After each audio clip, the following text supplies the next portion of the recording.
Kwa wale wateja wangu sasa walikuwa wanahitaji nyumba, nyumba hii hapa, nyumba imekamilika kabisa.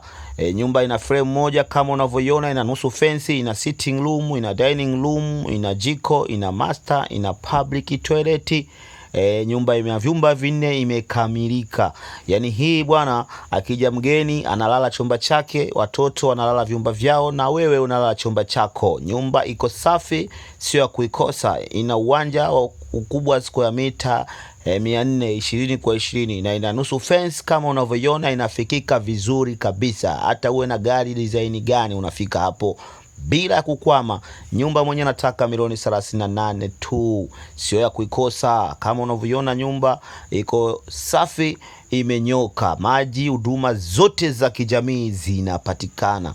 Unasubiri nini sasa, mteja wangu, tajiri wangu, kokote ulipo, uko mkoani Dar es Salaam, uko nchi za nje, njoo jipatie nyumba kwa milioni 38 tu kutoka kwa Maziku tena. Karibu sana ujipatie hii nyumba. Kama unavyoona mtaa unafika na usafiri mpaka hapo, na huku bwana ni ushuani, kuna upepo safi kabisa, yani bila ya kutumia feni, bila ya kutumia AC, unapata kiyoyozi safi. Njoo jipatie, sio